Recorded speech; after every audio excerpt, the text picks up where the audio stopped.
নমস্কাৰ, মোৰ নাম মৃণাল ভাগৱতী। মই অভয়পুৰীৰ বাপুজী হাইস্কুলৰ এছিষ্টেণ্ট টিচাৰ হয় আৰু মোৰ জিলা বঙাইগাঁও। এতিয়া মোৰ সন্মুখত কিছু ছাত্ৰ ছাত্ৰী আছে। আজি মই বিশেষ এটা বিষয় লৈ বিজ্ঞানৰ ছাত্ৰ ছাত্ৰীবিলাকৰ লগত ইণ্টাৰেকশ্যন কৰিম। মই ছাত্ৰ ছাত্ৰীসকলৰ হাতত তোমালোকক কিছুমান বস্তু দিছোঁ, হয়নে? এইটো বাঁহৰ চুঙা। কিন্তু বাঁহৰ চুঙা যেন দেখিলেও ইয়াত এটা ফুটা আছে, তোমাৰ হাততো আছে। দিয়াচোন বজাই চোৱা। কেনেকুৱা শব্দ ওলাইছে হয়নে? এতিয়া এইটো ইয়াত ধৰি পিনে ইয়াত এটা সৰু হেৰি আছে, বল আছে, দেখা পাইছানে? বল বা মণি জাতীয় বস্তু ইয়াত ধৰি পিনে ঘূৰাই দিয়াচোন।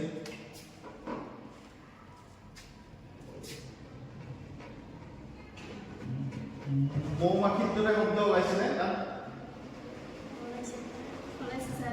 হয়নে? মৌমাখিয়ে যেনেকে গুণগুণায়। আৰু ইয়াত এটা বেচিনৰ পাইপ আছে, এটা বেচিনৰ পাইপ আমাৰ সকলোৰে ঘৰত থাকে। এই পাইপডাল লৈ পিনে অকণমান ঘূৰাই দিয়াচোন। এটা মিউজিকেল ইনষ্ট্ৰুমেণ্ট যেন লগা হৈছে, হয়নে? কিমান ধুনীয়া শব্দ ওলাইছে। তিনিটা আমি বেলেগ বেলেগ শব্দ শুনি, তিনিটাই বেলেগ বেলেগ, হয়নে? অলপ মানি দিছে এনেকে শব্দ। আমি কথা কোৱাটো শব্দ, বিভিন্ন ধৰণৰ শব্দ হয়।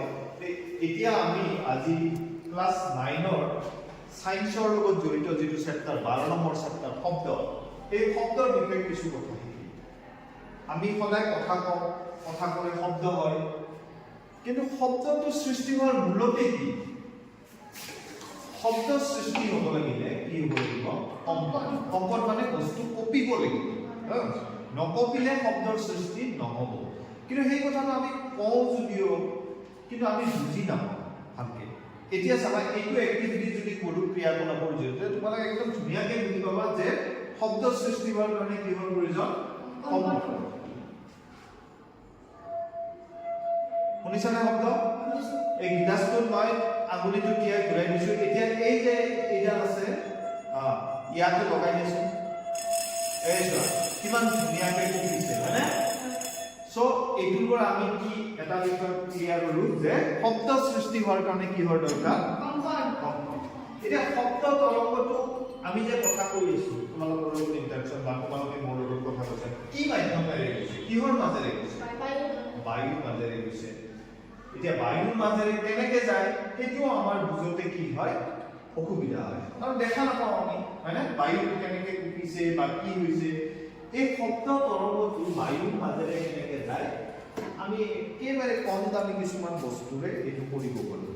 তুমি ইয়াত ধৰা, তুমি এইটো ধৰা, ইয়াত প্লাষ্টিকৰ পাইপ কিছুমান লগাই লৈছোঁ, সিহঁতক চাব দিয়া, দেখিছা বাকীবিলাকে? চাবা, ইয়াত মই আঙুলিটো মাৰি দিম, হৈছেনে তৰংগটো? সেইটো মূৰলৈকে এই পাইপডালত কোবাই দিছোঁ, দিয়াৰ লগে লগে কপি কপি তালৈকে গৈছে। কিন্তু এই পাইপডাল জাম কৰি পিনে তাত যোৱা নাই, এটা নিজৰ ঠাইত থাকি কপিছে। এটা প্ৰত্যেকটা পাইপে নিজৰ ঠাইত থাকি কপিছে। এনেকে শব্দটো বায়ুৰ মাধ্যমেৰে যাওঁতে বায়ুখিনি জাম কৰি পিনে তোমালোকৰ কাণলৈকে গুচি নাযায়। মোৰ মুখৰ ওচৰৰ বায়ুখিনি তোমালোকৰ কাণত গৈ নোপায়। বায়ুৰ কণিকাবিলাকৰ নিজৰ ঠাইত থাকি কি কপে। এনেকে শব্দ তৰংগ আগবাঢ়ে। আৰু যিহেতু শব্দ এটা শক্তিৰ এটা প্ৰকাৰ হয়, গতিকে শব্দত কি আছে? শক্তি আছে। এতিয়া সেই কথাটো কেনেকে তোমালোকে বুজিব পাৰা? এইটো প্লাষ্টিকৰ টেমা এটা, বটল এটা কাটি মুখখনে ইয়াত কি লগাই লৈছোঁ? বেলুনৰ এখন লগাই লৈছোঁ। ইয়াত যদি কেতিয়াবা সৰু বস্তু তোমালোকে যদি ইয়াত যদি দি লোৱা, এনেকে দি ল'বা, লৈ পিনে এইটো তোমালোকে ঘৰতে কৰি চাবা, একো দামী বস্তু নহয়, পেলাই দিয়া বস্তুৰে কৰিছোঁ। বেলুন এটা, ফটা বেলুন এটা লগাই লৈছোঁ, লৈ পিনে মোবাইলততো গান শুনাই, সকলোৰে ঘৰত মোবাইল আছে, মোবাইলটো ইয়াত তলত লগাই দিবা। তেতিয়া দেখিবা গান শুনি এই তিলকেইটাও ডেন্স কৰি আছে। বুজি পাইছেনে? এইকেইটাও নাচি থাকিব। তাৰমানে কি হ'ল? তাত শক্তি আছে। শক্তি থকাৰ কাৰণে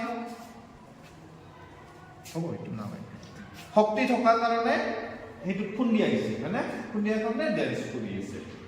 তাৰপিছত নেক্সট তোমালোকক আৰু এটা শব্দৰ বিষয়ে বস্তু জনাব বিচাৰিছোঁ যে আমি বেছিভাগ শব্দটো বায়ুৰ মাজেৰে গৈছে, হয়নে? কিন্তু অকল বায়ুৰ মাজেৰে শব্দ যায় নেকি তেনেকুৱা নহয় কঠিন বস্তুৰ মাজেৰে কি যাব পাৰে শব্দ যাব পাৰে সেই কথাটো আমি বুজিম কেনেকে আহাচোন এই কামাল ওলাই আহা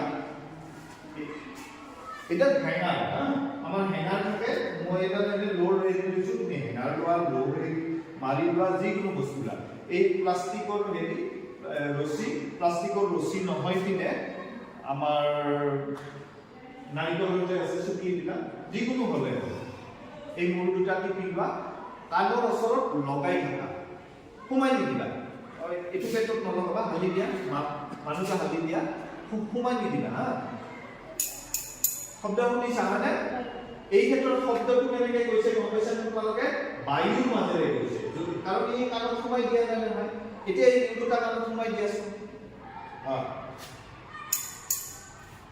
প্ৰথমবাৰ বেছি ভালকে শুনিলা নে দ্বিতীয়বাৰ বেছি ভালকে শুনিছে দ্বিতীয়বাৰ শব্দটো কেনেকে কৈছে এনেকে গৈ গৈ গৈ গৈ তাৰমানে মাধ্যমটো কি মাধ্যম কঠিন মাধ্যম তাৰমানে কঠিন মাধ্যমৰ মাজেৰেও শব্দ সঞ্চালিত হ'ব পাৰে একেদৰে শব্দ তোমাৰ কি মাধ্যমৰ মাজেৰে যায় জুলীয়া মাধ্যমৰ মাজেৰে যাব পানীৰ তলতো যদি শব্দ সৃষ্টি কৰা এই শব্দ শুনা পাবা এতিয়া তোমালোকক মই এটা দেখুৱাম কি আমি শব্দটো কেনেকে ডাঙৰ কৰিব পাৰোঁ সৃষ্টি হোৱা শব্দ কেনেকে আমি ডাঙৰ কৰিব পাৰোঁ এইটো এটা ঠঙা আছে ইয়াতে যিকোনো এনেকুৱা এটা ঠঙা লৈ ল'ব তাৰপিছত ইয়াতে এখন সিৰিজ পেপাৰ আছে ইয়াত শুনিছা সবে শব্দ শুনিছা কিমান ডাঙৰকে গৈছে এটা অনুমান কৰা এতিয়া যদি এই বেজিটো এই ঠঙাটোৰ মূৰত এনেকে সোমাই দিছো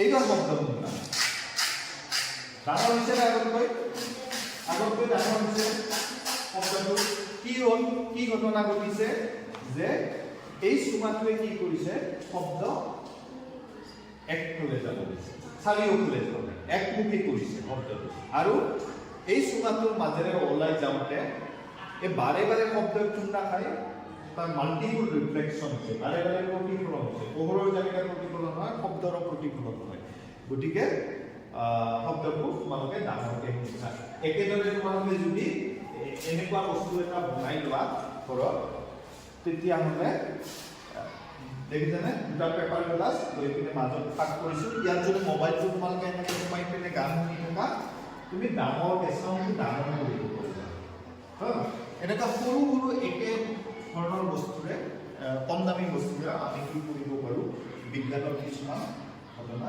বুজি পাব পাৰোঁ ঠিক আছে এতিয়া আমি আৰু এটা বস্তু চাম যে আমি যে দেখিলো কঠিন মাধ্যমৰ মাজেৰে শব্দ যাব পাৰে এটা খেল এই খেলটোৰ জৰিয়তে আমি শব্দ যাব পাৰে নে নাই তুমি এইটো মুখত লোৱা এইপিনে কামৰ অকণমান ওলাই আহা এই ৰছীডাল অলপ টান খাব লাগিব কাণত লোৱা তোমাৰ কাণত লোৱা কিমান হেলো হেলো কোৱাচোন অলপ লাহে কোৱা শুনিছা আমাৰ নিনু মাৰাকে লাহে হেলো হেলো কৈছে হয়নে স্পষ্টকৈ ভালকে শুনিছানে নিনু মাৰাকে কোৱা শব্দটো কেনেকৈ আহিল এই ফুটাডালৰ মাজেৰে গৈছে হয়নে ফুটাডাল জুলীয়া বেছিও নে গোটা কঠিন মাধ্যম গতিকে কঠিন মাধ্যমৰ মাজেৰে কি আহিব পাৰে শব্দ আনিব পাৰে এনেকৈ আমি সৰু সৰু কিছুমান এক্টিভিটিৰ জৰিয়তে এই কামবিলাক কৰিব পাৰোঁ আৰু তোমালোকক এটা মই হোমৱৰ্ক দিছোঁ সেইটো ঘৰত তোমালোকে কৰিবা এই যে পাইপডাল আছে এনেকুৱা পাইপ ল'বা ভি শেপত কাটি ট্ৰাইংগল শেপত দুই পিনে কাটি দিবা দেখা পাইছা নহয় কেঁচিৰে কাটি দিবা তাৰপিছত এনেকুৱা মূৰটো পাবা এতিয়া ইয়াত লৈ পিনে তোমালোকে ফুকাবা ফুকালে শব্দ হ'ব সেই ফুকাই থকা সময়তে কি কৰিবা হাতত এখন কেঁচি ল'বা হকে শব্দ হৈ থাকিবনে এটা মূৰ কাটি দিবা দি পিনে আৰু ফুকাবা আৰু শব্দ হ'ব আৰু কাটিবা শব্দ কেইটা একে শুনা নে তোমালোকে বেলেগ শুনা পোৱা পিছদিনাখন থকা দি পিনে ক'বা এইটো নম্বৰ হ'ব ঠিক আছে তো আজিলৈ ইমানতে এৰিছোঁ থেংক ইউ